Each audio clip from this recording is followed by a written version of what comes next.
Très aimables, fidèles téléspectateurs, bonsoir et bienvenue dans le cadre de cette émission. Nous sommes très heureuses d'être là et de vous présenter la dite émission. Nous avons l'honneur et le plaisir de recevoir pour vous M. Richard Kalele, qui est le président national de GSAM Génération Congo Nouveau, que nous recevons encore une fois de plus sur ce plateau. Bonsoir M. Richard Kalele. Bonsoir Madame Jenny, bonsoir à tous nos téléspectateurs. Vous allez bien et Génération Congo Nouveau, comment ça porte-t-il? Très bien, très bien, formidable, tout va bien en tout cas. Les activités, le projet de 2023? Ça va, tout évolue bien, tel que c'était prévu. Vous savez, quand il y a la volonté, même avec les moyens du bord, on sait opérer des miracles. Nous y sommes, nous avançons, ça va. Ça va. Il y a plus cet engouement. Il y a une personne qui m'a dit, mais pourquoi on ne sent plus que Génération Congo Nouveau sur terrain? Parce qu'à l'époque, même son président était sur terrain, donc on sentait vraiment qu'il était là. Mais apparemment, c'est comme s'il est un peu relâché. Pourquoi? Il y a une raison? Ben écoutez, je suis moi-même connu en tant qu'acteur politique et social, mais la structure n'était pas encore connue. Donc il était tout à fait normal pour moi de me couper en 1000 morceaux pour faire connaître la structure. Ouais. C'est une organisation qui rend un très grand service à la nation en socialisant la jeunesse.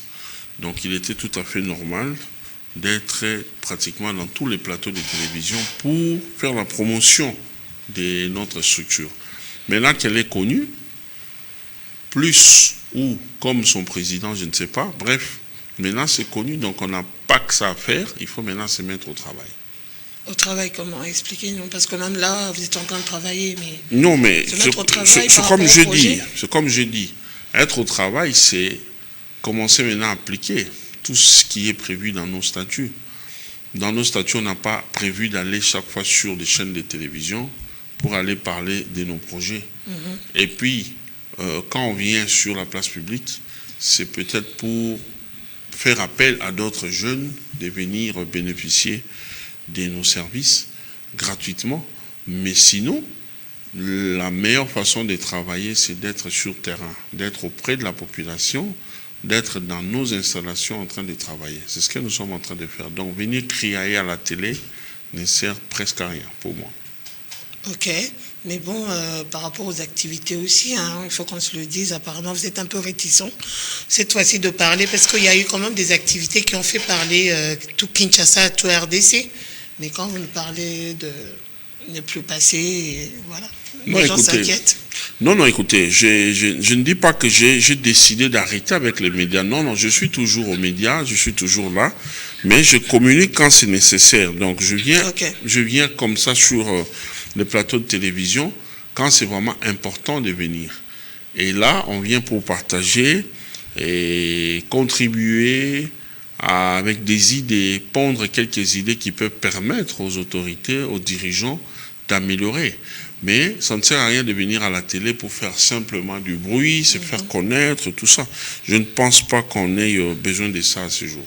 Ok. Alors, M. Richard Kalele, c'est vrai qu'après la signature de la charte le 29 avril, nous avons aussitôt assisté à la sortie officielle de l'Union sacrée de la nation, mais à notre grande surprise, ce qui frappait aux yeux de tous, c'était le message de gens qui président d'ailleurs cette plateforme, la réélection du président Félix Antoine Tshisekedi. Votre avis par rapport à cette sortie? Écoutez, c'est une intolérance de ne pas reconnaître les droits de la majorité du pouvoir en place. C'est une intolérance qu'on ne peut pas accepter. Ça serait aussi une intolérance de la part du pouvoir si le pouvoir ne peut plus reconnaître les droits de l'opposition.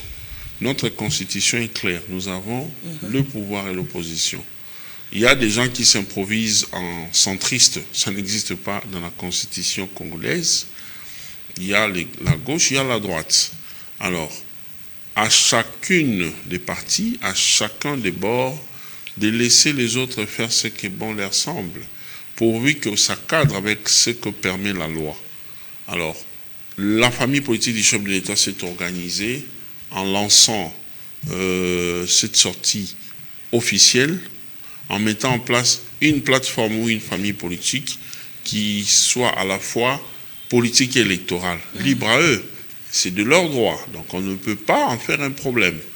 Et quoique je ne sois pas de l'Union sacrée, mais je constate avec joie que les pouvoirs, la majorité de nos populations sont d'accord ou être d'accord avec l'Union sacrée, parce qu'en voyant seulement la façon dont les stades étaient remplis, moi je suis un patriote pour mon pays, je prends le temps de me renseigner sur tout ce qui passe, j'investis sur tout ce qui bouge.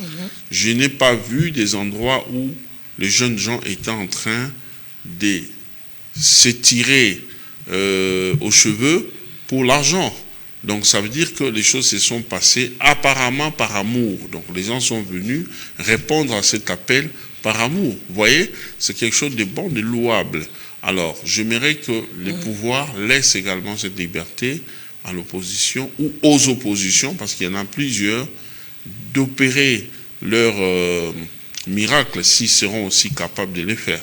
Donc critiquer la sortie de l'Union sacrée dans le sens négatif serait de la mauvaise foi, parce que l'Union sacrée a réussi son coup. Elle a eu à avoir un nombre important, impressionnant. Malgré les ondits. Non, mais les images sont là. Vous les avez balancées là. Donc, c'était une réussite totale. À l'opposition d'éprouver de quoi elle est aussi capable, ou aux oppositions d'éprouver de quoi ils sont capables, de quoi elle est capable, elles sont capables. Les 13 mai ici, ils ont parlé d'une marche. Exactement, ils se sont réunis. Oui, seulement ça m'étonne parce qu'ils avaient prévu cela sur l'étendue du pays. Mais je suis étonné d'apprendre que ça ne va se faire qu'à Kinshasa. Pourquoi Kinshasa? Kinshasa n'est pas la République démocratique du Congo. Donc il faut penser à toute la population. Moi, je me dis, au jour d'aujourd'hui, l'opposition n'existe plus. C'est plus des gens qui sont mécontents pour X, Y choses attendues qu'ils n'ont pas eu. Ou peut-être, il y en a qui pensent qu'accéder au pouvoir, c'est facile. Donc, comme on dit en lingala, chance et l'okopamba, tout le monde commence à rêver de ces fauteuils, que les gens commencent à faire des choses sans réfléchir. Sous le règne du Sphinx délimité, Papa Étienne Tshisekedi. Mais il n'avait pas besoin chaque fois de se mettre avec les autres leaders pour aller loin. Déjà, lorsque Tshisekedi ou Mulumba, Étienne, était fort physiquement, c'est plutôt tout le monde qui venait se faire UDPS. Et ce n'était pas le contraire. C'est à la fin ici, quand Papa Tshisekedi était déjà fatigué par la maladie, que certains leaders d'opposition sont venus avec leur propre parti ou organisation politique pour venir s'affilier à l'UDPS. Mais à l'époque, c'était les gens venaient se faire carrément UDPS, fils d'Étienne Tshisekedi. Alors, ces papas avaient tellement de l'aura qu'il suffisait qu'il donne un mot d'ordre. À partir de chez lui à la maison, c'est toute la République qui bougeait. C'est pratiquement dans toutes les provinces que les gens se mettaient debout pour aller marcher, protester. Et des fois, ça impactait même les Congolais des l'étranger. Mais au jour d'aujourd'hui, c'est un problème. Vous sentez que la population, l'opposition ou les oppositions sont en train de forcer. Alors, c'est là pour que la population en a marre de toutes ces manœuvres-là, de tous ces jeux-là des politiciens. Maintenant, on a besoin d'être unis. Le pays est agressé. Rien ne marche au niveau de l'économie. Le président Tshisekedi fournit des efforts avec son gouvernement pour que nous puissions tenir. Mais entre-temps, au lieu que les opposants viennent lui prêter la main afin de vaincre d'abord l'ennemi qui est en train de nous envahir, ils préfèrent accentuer les combats politiques pendant le moment où la maison est en train de brûler. Donc ça prouve à suffisance que tous ces gens ne roulent pas pour l'intérêt de la population. Ils sont là plus pour leurs intérêts personnels. Alors au moment opportun, nous allons donner les mots d'ordre clairs parce que nous avons, vous le savez, nous avons une très très bonne masse des juvéniles, nous avons un effectif important. Exactement. Des jeunes que nous encadrons. Nous donnerons des mots d'ordre l'élection de cette fois-ci Et sera vraiment votre sanction. Alors pour ces jeunes-là, parce que vous leur servez de modèle, alors ils sont en train de se demander, mais M. Richard Kalele, il n'est pas de l'Union Sacrée, vous n'êtes non plus du côté de l'opposition, et vous êtes de quel côté? Je suis du côté de la population. La population n'a pas l'obligation d'avoir un choix politique. Parce que tous ces gens-là, et ceux qui sont aux affaires, et ceux qui veulent venir les remplacer, tous sont en principe au service de la population. Lorsqu'on gère la République, on la gère pour la population, on sert la population. Alors si je dis que je suis du côté de la population, c'est-à-dire que je suis en train d'observer. Donc vous n'avez pas besoin un jour de gérer la chose publique ou bien pourquoi de parler? Pas Oui, parce que si vous êtes du côté de la population... Non, pourquoi pas? Oui. Là, qui sait, peut-être que d'ici les élections, peut-être que nous irons du côté de l'Union Sacrée, parce qu'il n'y avait encore rien de formel dans l'Union Sacrée. Il n'y avait rien de formel. Tout cela qui était allé avant, je me dis, il y a deux cas. Il y a des gens, des profiteurs, des opportunistes qui y allaient sans idéologie, sans motivation. Leur seule raison était à rejoindre la mangeoire. Il y a une deuxième catégorie des gens, c'était les députés. Ils avaient déjà mis en place les courants Union Sacrée parce que le président avait besoin de la majorité. Exactement. Là, c'est normal. Et c'était quelque chose d'informel. Maintenant que c'est formel, au moment opportun, si notre conviction nous tire vers là, nous pourrons aller vers là parce que nous avons aussi des ambitions. On devra aligner les candidats à tous les niveaux. Si notre conviction nous pousse vers l'opposition, je ne sais pas laquelle, parce qu'au jour d'aujourd'hui, il y en a plusieurs. Chacun se réclame leader d'opposition ou de l'opposition. Alors si, en ces moments-là, on se rend compte que le pouvoir en place n'a vraiment rien fait pour la population, nous irons de ce côté-là. Mais pour l'instant, nous sommes des patriotes en train d'observer. Nous avons un sens très élevé du patriotisme. Mais il vous reste que 7 mois. Donc vous allez rester... mais ça ne veut rien dire. Ça veut rien dire. D'ici le temps de commencer à déposer les candidatures, nous allons... Non, mais vous connaissez déjà personnellement de quel côté vous serez. Oui, mais nous travaillons. C'est comme je vous ai dit. Nous, à la génération Congo, nous ne tirons pas boulet rouge sur des gens inutilement. Nous pouvons tirer sur le pouvoir lorsque nous sentons qu'il a tapé à côté. Nous pouvons taper ou tirer à boulet rouge sur une des oppositions lorsque nous voyons que l'opposition a fauté. C'est ça notre rôle et avec ça, la population est fière de nous. Vous êtes satisfait de voir des jeunes aujourd'hui être conscients et la plupart de ces jeunes, nous l'avons remarqué lors de la sortie de cette plateforme, être à la tête de partis politiques. On a constaté qu'il y avait vraiment prolifération de partis politiques. Vous êtes content pour ça? Vous pensez que les jeunes pourront apporter quelque chose de meilleur? Écoutez, du moment où ça permet à la République de décoller, il n'y a pas de problème.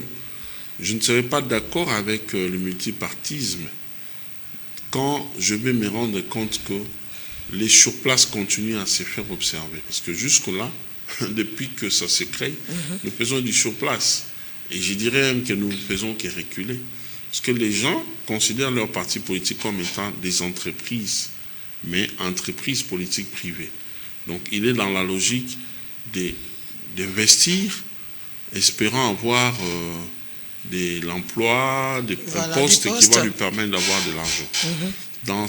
Avec ce sens ou cette façon de voir les choses, nous ne sommes pas d'accord. Mais quand je vois des partis des jeunes Congolais, des jeunes élitistes, comme par exemple, je peux évoquer le cas du ministre Guy Loando. Un jeune Congolais qui vient avec l'excellence dans la politique. Vous voyez sa façon de s'impliquer, sa façon de se donner dans les affaires de l'État. Vous sentez que c'est quelqu'un qui a un sens élevé du patriotisme. C'est-à-dire parce qu'il est en même temps dans l'entrepreneuriat. Oui, mais c'est ça. Il donne de l'emploi aux jeunes. Il accompagne, il a des œuvres caritatives par-ci, par-là. Il aide. Dieu l'a béni. Il a trouvé de quoi vivre décemment avec sa famille. Et bien plus. Alors, les trop-pleins là, il commence à les mettre au service de sa population. C'est déjà bon. On a entendu parler de sa structure-là, je ne sais plus comment ça s'appelle, avant même qu'on connaisse bien la personne. Vous voyez? Donc, ce sont des gens comme ça, des personnalités de son âge, de sa génération-là, qu'il faut acclamer, qu'il faut encourager, parce qu'ils servent réellement la population. Et quand vous allez visiter même les installations de son parti politique, vous voyez qu'il a mis son cœur, il fait ça avec son cœur. Donc il a investi pour permettre aux Congolaises et Congolais qui militent avec lui d'être dans de bonnes conditions. Et d'après mes renseignements, partout où il a implanté son parti, ces sièges-là sont achetés. Vous voyez? Il les a achetés. Vous voyez? Avec ça, ils vont travailler convenablement, sans être inquiétés, et le parti peut espérer aller jusqu'au, je ne sais pas, survivre, je ne sais pas pendant combien de temps, exister autant de temps possible. Contrairement à d'autres partis où on loue ici demain, après-demain on loue là-bas, et finalement les leaders n'ont plus les moyens pour payer les sièges, et on arrête, on ferme les bureaux. Alors, sa façon de faire les choses là, c'est déjà bon. Il y a plusieurs autres jeunes élitistes qui ont créé des structures, des organisations de formation politique. Je les encourage. C'est ce que nous voulons. Que nous puissions venir avec un nouveau dynamisme, une nouvelle dynamique qui va permettre à la République de décoller. Parce que comme nous avons le président de la République, Félix Tshisekedi Tshilombo, qui a la volonté, une volonté très manifeste de voir les choses changer positivement au pays, il faut profiter justement de cette volonté pour faire changer les choses. Monsieur Richard Kalele, on voit l'insécurité à l'Est qui continue à s'accroître et tout. Il nous reste qu'au 7 mois, j'allais dire, pour aller aux élections en décembre 2023. Alors, il n'y aura pas glissement. Vous êtes sûr que ces élections vont se faire en bonne et due forme, malgré qu'il y a la guerre qui continue à persister à l'Est du pays? Écoutez, les élections qui ont porté le président Félix Tshisekedi au sommet de l'État n'était pas organisé sur l'ensemble du pays, souvenez-vous. Donc il y avait une partie de l'Est du pays où il n'y avait pas eu élection. Et ça n'avait tué personne. Il est passé président et après organisation des élections dans la partie qui restait, on a senti qu'il n'y avait pas un impact de nature à faire changer l'ordre d'arrivée. Vous voyez, dans la course présidentielle. Exactement. La même chose aussi pour cette fois-ci. On a enrôlé les gens quasiment partout. Si on estime que la CENI, qui est notre organe technique, estime qu'il y aura un souci, là maintenant c'est un cas de force majeure. Le cas de force majeure est prévu dans tous les domaines de la vie.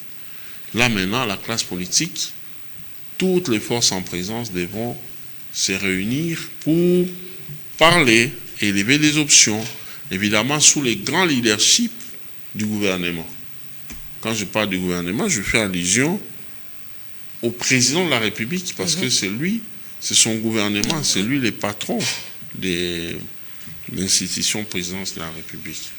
Alors, on va devoir mettre en place des mécanismes pour dire non, s'il faut comment on dit, retarder ou quoi là, repousser les élections, on saura les faire. Mais il y aura une raison valable qui sera un cas de force majeure.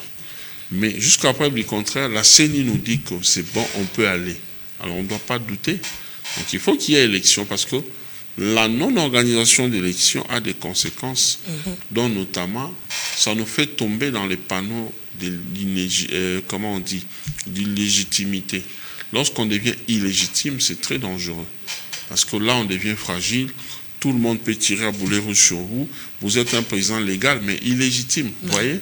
Alors, c'est l'occasion qui permet même à des Congolaises et des Congolais d'origine douteuse de venir aussi se battre pour avoir droit au chapitre. Ce sont des choses que nous ne souhaitons pas vivre. Un mot par rapport à cette guerre à l'Est du pays, par rapport à l'insécurité. Que faut-il faire pour mettre finalement un terme? Il n'y a pas de solution, de mécanisme qu'on peut mettre, de stratégie qu'on peut mettre pour arrêter cette hémorragie. Bon, écoutez, d'abord, tout ce qui est guerre se gère au niveau du commandant suprême avec l'armée, la police, les services de sécurité. C'est leur domaine. C'est dans ces pays où on a des nonsologues qui prétendent tout connaître, tout maîtriser. Il va même vous dire, et là-bas, il ne fallait pas nommer tel commandant. Okay. Moi, Félix Tshisekedi Tshilombo, commandant suprême, j'aimais une télé. Ensuite, j'aimais des services. Ensuite, tout celui qui parle, qui critique les militaires, qui parle de la guerre, non, on vient te prendre calmement, on ne va pas te brutaliser. Okay. On te prend, tu suis une formation de 3 jours, on t'envoie dans l'est du pays. Oh là là. Que tu sois leader d'opinion, tu sois président d'un parti politique, on t'envoie parce que tu prétends connaître, nous on agit mal. Toi qui connais, viens travailler. On va t'envoyer là-bas, dans l'est du pays, pour aller finir la guerre. Donc moi je pense que... C'est une proposition faite au président de la République. Oui, je pense que c'est un domaine qui demande beaucoup de modestie. Et il faut éviter de commenter ces domaines-là n'importe comment. Tout ce que nous souhaitons, c'est que nos FARDC puissent être bien équipés, bien motivés, moralement, pour faire face. Nous avons des vaillants soldats qui sont capables d'opérer des miracles. Alors, nous demandons tout simplement au gouvernement de tout faire pour que leurs conditions de travail soient optimales, de manière à leur permettre de continuer à remporter des batailles pour qu'enfin nous puissions gagner cette guerre barbare. On aimerait connaître votre avis par rapport à l'OIF qui propose d'auditer le fichier électoral de la CENI, mais certaines ONG et partis politiques sont contre cette procédure. Que pensez-vous de cela?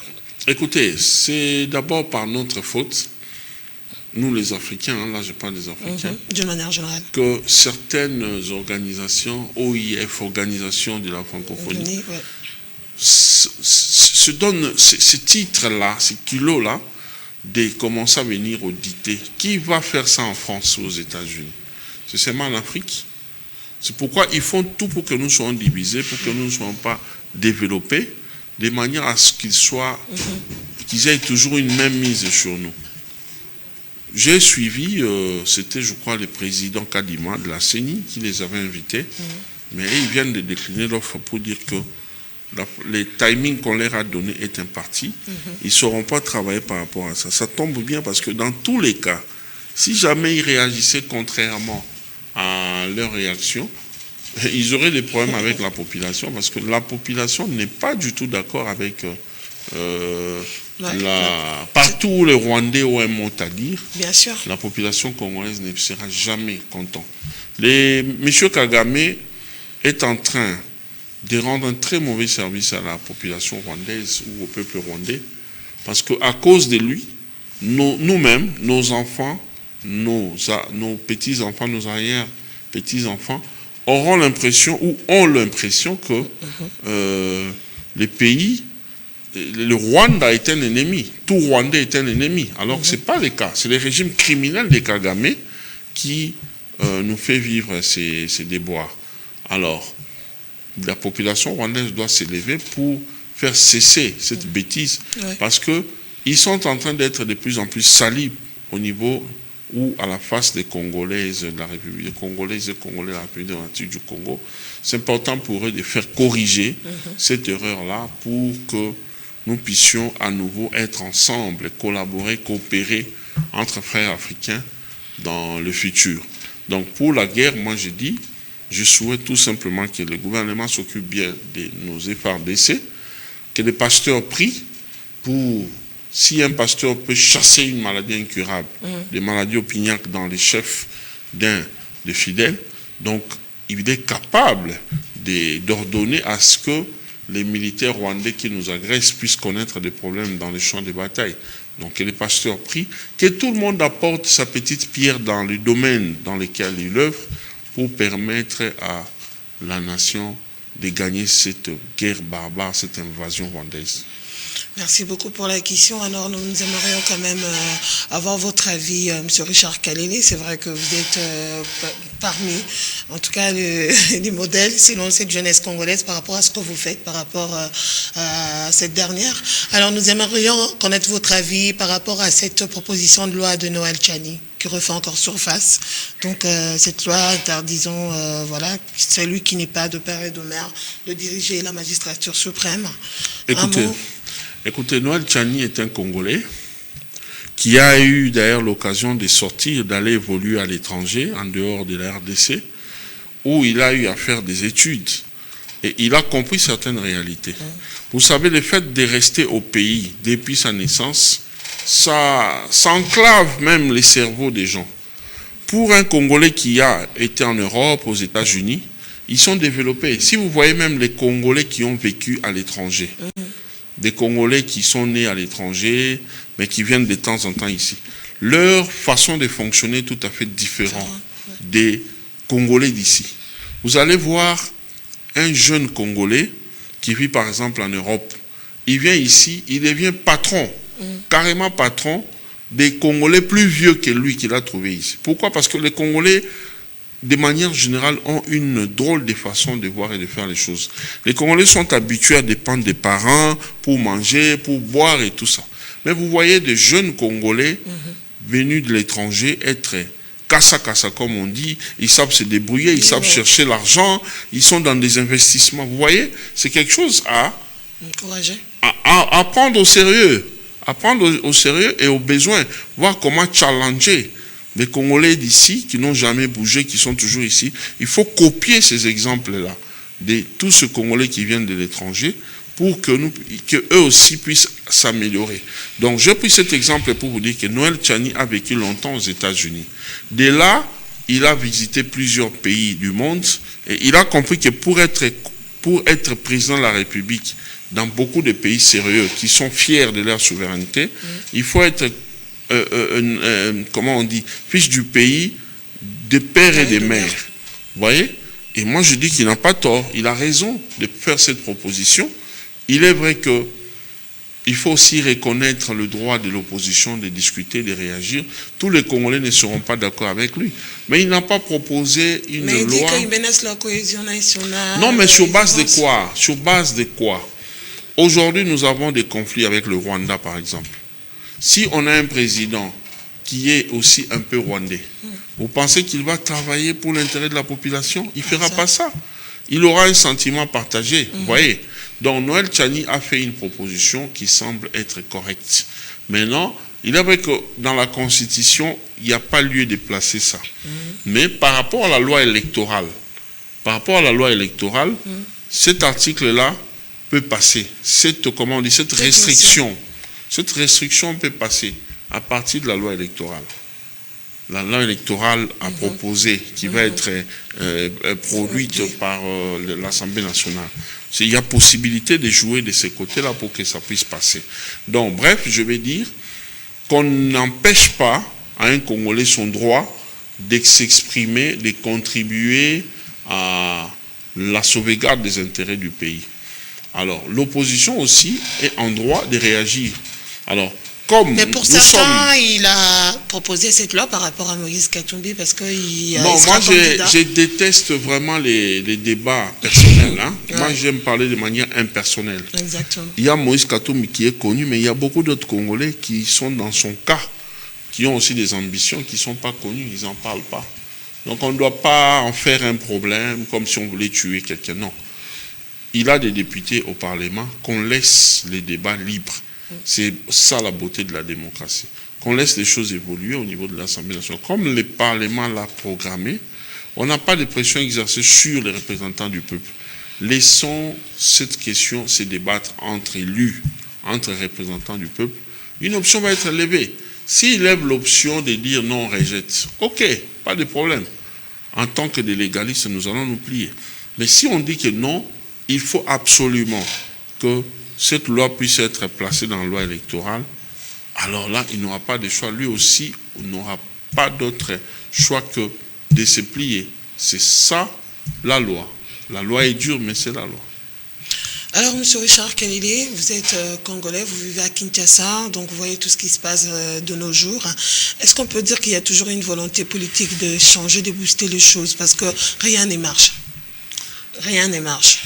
Non, dire que rien ne marche, c'est... D'une manière générale, ça non, se sent, serait, pas de courant, ça pas serait, d'eau. non, écoutez, ça serait de l'ingratitude vis-à-vis des efforts que fournissent les chefs de l'État.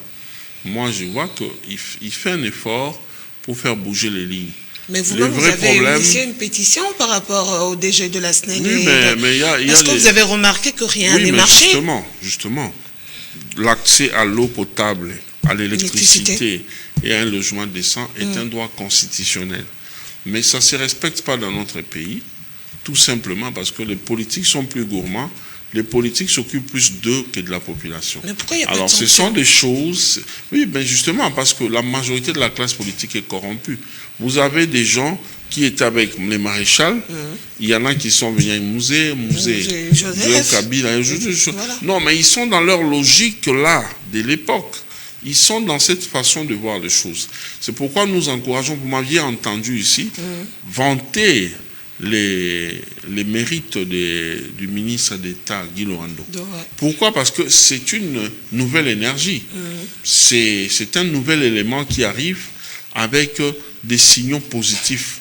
Alors nous voulons qu'il y ait beaucoup de Guy Lorando comme ça, qui viennent avec ces intentions-là de faire changer les choses. Nous autres, nous sommes là. Moi, je ne suis dans aucune institution. Mais quand je mets mes moyens, vous visitez nos installations, quand je mets mes moyens pour la formation des jeunes, quand je mets mes moyens pour faire tout ce que je fais pourvu de donner la possibilité à la jeunesse d'être utile dans la société, je le fais par amour. Je le fais vraiment par amour. Donc moi, je pense que nous devons encourager tous ceux-là qui s'élèvent avec leurs moyens, qui s'élèvent sans chercher à piller l'État. Ils s'élèvent pour faire positiver les choses, nous devons les encourager. Et cette volonté politique, vous n'avez toujours pas bien répondu. Vous avez donné, c'est vrai, l'exemple de Guy Lorando, mais les autres.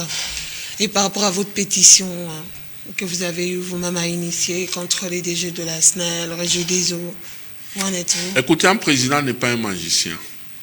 Le président n'a pas les dons d'ubiquité. Quand on dit les gouverneurs sont les représentants du président de la République dans leur province, c'est justement pour démontrer les limites d'un être humain. On peut beau être président, être roi et même le pape lui-même. Mais pourquoi, lorsqu'il faut aller quelque part, le pape ne peut aller qu'à un seul endroit à la fois?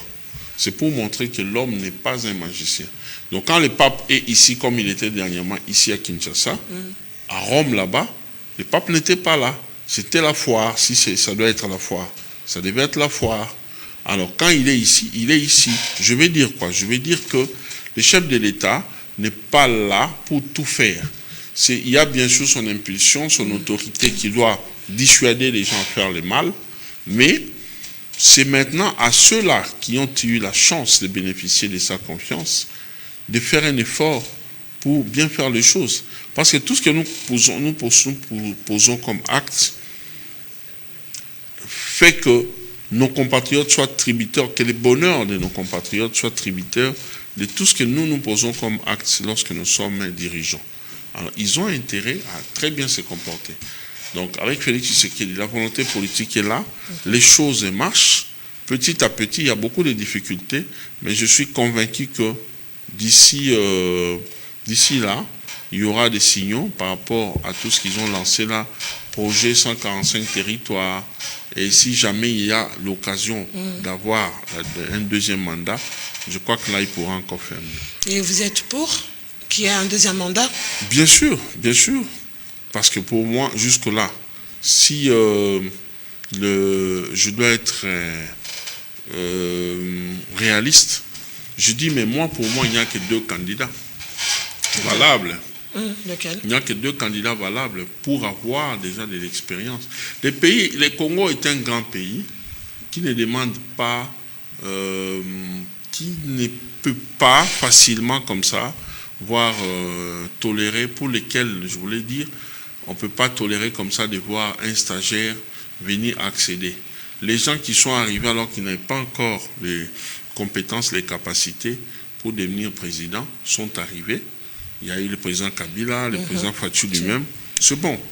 Alors, par rapport au contexte actuel de guerre, s'il faut laisser le pays entre les mains de quelqu'un qui doit venir encore pour apprendre, ou quelqu'un qui vient pour chercher de l'argent, ou quelqu'un qui vient pour servir les intérêts des impérialistes, je vous dis, nous n'aurons que nos yeux pour pleurer. Pour moi, il n'y a que 2 candidats. Tous les autres, oui. Même moi, je peux avoir des ambitions. 2 candidats, c'est-à-dire 2 candidats, le président Tshisekedi et le président Kabila. Parce que le pays est sérieusement attaqué pour le moment. Okay. Il faut que l'un d'eux puisse passer président pour essayer de faire face à la folie, la tentative de la récupération de certaines terres de la RDC par le Rwanda. Alors il faut des gens qui ont de l'expérience, des hommes de terrain. Et ils sont à 2 pour le moment. Les 2 présidents que nous avons, c'est-à-dire un ancien et celui qui est en fonction. Les 2 là ont de l'expérience. À défaut de les avoir d'avoir un d'eux comme président, alors ils devront nous servir des bibliothèques, d'armoires, des consultants permanents pour permettre à si par impossible le président Tshisekedi n'a pas le 2e mandat. En tout cas, il faudrait que les 2 soient là pour aider celui qui prendrait à aller de l'avant. Mais je suis convaincu qu'au regard de toutes ces prestations, de la volonté qu'il a de changer les choses, les Congolais vont lui renouveler la confiance. Alors, parmi les objectifs poursuivis par Génération Congo Nouveau, l'un des objectifs, c'est lutter contre la corruption. Alors, nous remarquons que la corruption a vraiment de racines sur tout le plan ici en RDC. Alors, il y a des gens qui se plaignent, on ne sait plus voir l'IGF être par-ci, par-là. Qu'est-ce qui se passe? Ils se posent 1001 questions. Ils parlent également de la corruption. Qu'est-ce que vous pouvez dire par rapport à ça? Comment faire pour éradiquer ces fléaux de corruption? Écoutez, la corruption dans ces pays était plus forte, plus que même les cancers. Donc une tumeur n'a pas les degrés de nuisance comme de la corruption. C'est ce qui a détruit notre pays. La corruption, la concussion, tout ce que vous voulez. Alors, c'est les trous ouverts pour ces cas de corruption est tellement béant que ce n'est pas du jour au lendemain qu'on peut colmater ces vides-là. Donc, c'est un processus. Nous avançons lentement, mais sûrement. Il faudrait faire initier de campagne de sensibilisation? Non, c'est ce qui s'est fait d'ailleurs déjà avec l'IGF. C'est ce qui s'est fait déjà. Tout ce que moi je peux demander, c'est que nous puissions être patients, continuons à sensibiliser, à démontrer la dangerosité de cette question, mais en même temps, prendre notre mal en patience parce que c'est un combat de longue haleine. Il y a des gens qui étaient habitués à laisser leur salaire dans les comptes pendant même 5 ans, ils ne touchent pas. Les jours où ils viennent, ils trouvent un paquet. Pourquoi? Parce qu'ils vivent déjà bien avec l'argent des COP, comme on dit. Alors maintenant que l'IGF est là, il avance mollo. Vous avez vu comment on a déniché les faux fonctionnaires de l'État qui faisaient détourner plusieurs milliards de francs congolais à l'État congolais chaque mois. Aujourd'hui, ils sont dénichés et on est en train de mettre en place un processus ou une procédure pour les mettre hors état de nuire. Alors, si on peut aller comme ça, mollo, je crois que les choses vont changer. Voilà, alors nous tendons presque à la fin de cette émission. Un dernier mot, qu'est-ce que vous pouvez dire par rapport à Génération Congo Nouveau, que vous dirigez vous-même, et un mot à la place de cette jeunesse congolaise qui continue à vous faire confiance? La Génération Congo Nouveau se porte bien. Nous poursuivons avec des formations. Je ne sais pas si la régie est en complicité avec moi pour peut-être balancer les images. Exactement, on peut prendre quelques temps pour donner un petit il y a des machines, il y a des machines du côté de l'atelier de couture, du côté de la cuisine. Les dames, nous formons également des personnels domestiques qui peuvent servir dans beaucoup de maisons, mais avant de les envoyer vers ces Congolaises et Congolais qui ont besoin d'eux, il faut les préparer. Et pour les préparer, il y a tout un département qui les forme sur l'art culinaire. Comment préparer, comment faire les travaux ménagers, comment se comporter vis-à-vis de sa patronne, de son patron, comment s'occuper des enfants de votre patron et tout ça là. Donc, nous préparons tous ces gens-là. Il y a toutes ces images-là, il y a des formations qui se suivent. Côté informatique, anglais, toutes les langues français, les langues nationales de chez nous, Tchouloubaki, Congo, Swahili. On est dans ça. Nous enseignons le patriotisme. Dans le patriotisme, là, nous démontrons la grandeur de la superficie de notre pays. Nous montrons aux Congolaises et Congolais combien on a intérêt à être toujours debout pour défendre ces pays, car c'est comme on dit, c'est un scandale géologique pour lequel nous devons être prudents et vigilants, parce qu'il y a des gens qui tiennent mordicus à nous les ravir, même partiellement. Alors, il faut conscientiser la jeunesse. Les gens, quand on dit 2 345 000 km², ils ne comprennent pas à quoi ça ressemble. C'est ça. Alors que le petit Rwanda qui n'a que 26 000 km² est en train de nous menacer, de nous agresser. Nous ressemblons maintenant à un colosse au pied d'argile, alors que nous sommes un pays puissant. Nous sommes un pays où, si la jeunesse est organisée, nous pouvons opérer des miracles. Nous pouvons à nouveau être une référence de l'Afrique. Exactement. Ça ne doit pas se faire seulement dans la musique, dans la réputation des scrocs et tout ça. Non, il faut aussi le faire du bon côté de l'histoire du monde.